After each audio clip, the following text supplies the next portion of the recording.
Okay, we're going to do a quick demo here. I'm going to talk for a minute about these two drills. I've owned the Hilti, which is a TE80.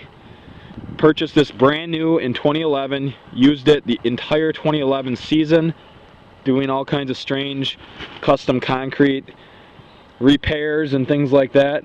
And you can see it's on hammer drill. And you can also go to just hammer. You can get a little chipping bit and put it in there. The Makita has a speed setting, which I like for most stuff. You can turn this little wheel. Right now I'm going to leave it on 5 because I'm going to assume the Hilti's on whatever its most powerful setting is. You know, these drills, like I said in the other videos, they look beat. That's normal use on a construction site. You don't sit there and you baby your tools. They get used.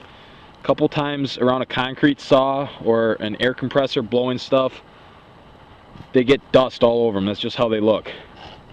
But this drill costs $1,100. This drill costs about $2,000. Both these drills failed on me. The Makita and the Hilti had basically the same identical problems. Drilling thousands, I'm not stuttering, thousands of 1.5 inch holes with an SDSmax bit. Both these drills succumbed to the same problem. Their clutches loosened up or wore out or whatever, and you just sat there and they both sat there and just ground like "Rrr." The difference was, I don't know what I paid. I can't remember. It was maybe $200. I paid Hilti $200 to have this one rebuilt, sent down to Chicago or whatever. And the Makita, it was still under the warranty. Cost me nothing. I don't know how much the repair would have been if it wasn't under warranty. But both these had the same problem. Difference is, I still like the Makita better because it's $1,000 cheaper. It hits harder, but it spins slower. I think that saves your drill bits immensely. The Hilti spins much faster revolutions and it hits lighter. I think that hurts the drill bits because you're creating more heat and it's more prone to, when it hits a chunk of rebar in the concrete, it's more prone to snap it off with all the rotational force. I've had dozens of drill bits go through these two drills and I've definitely got my time on both of them. I definitely prefer the Makita over the Hilti. Only one minor complaint is Makita does need to do something with their handle. You tighten it up like any other drill like this, but the Hilti's tighter fastener inside is superior. The only other little minor complaint is the dial on top that shifts you between drill and chipping and hammer drill. It's a little bit difficult to operate when it's cold and stiff. The Hilti's is definitely easier. It's a dial on the side, but whatever. For $1,000 more, I can live with the bad handle and the stiff drill. The other thing I got to show you here is, number one, you don't buy a tool based on the length of the cord. But I do got to show you this.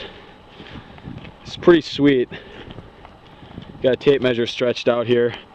The Hilti comes with about a 9-foot cord. You can see it's just a little over. It's about 9.5. 9 foot's right here. The Makita has almost a 16-foot cord. 16 is right here.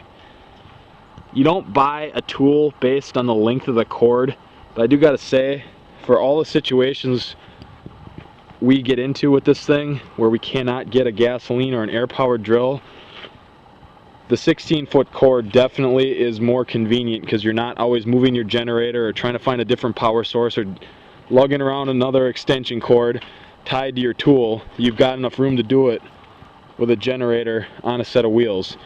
So we're gonna test these two drills out here.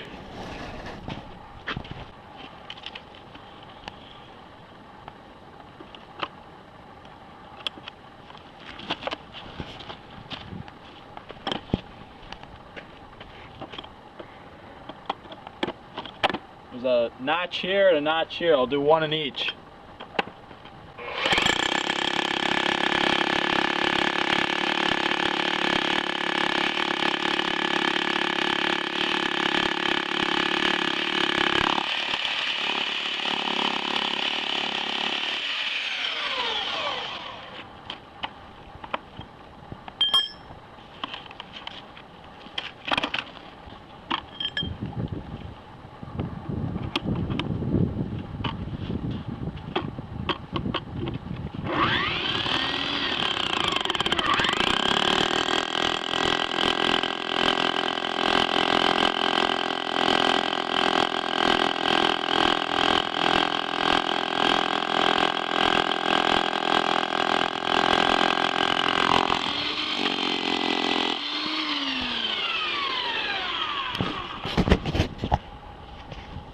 I don't know if you can tell the difference there, but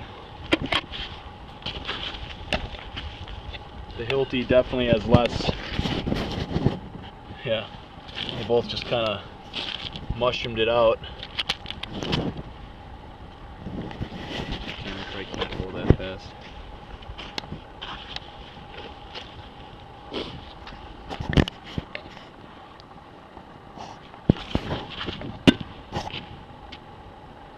I think you'll be fine with either drill.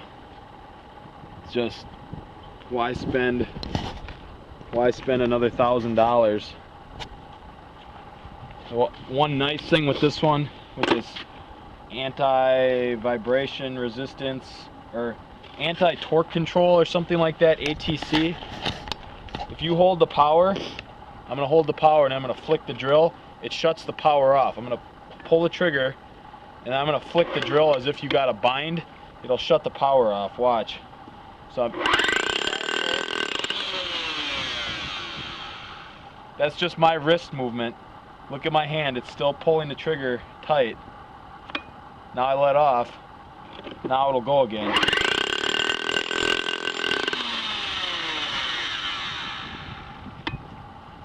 Makita doesn't have that, but it means hold on to your drill. I'd rather pay $1,000 less and get a little bit less technology.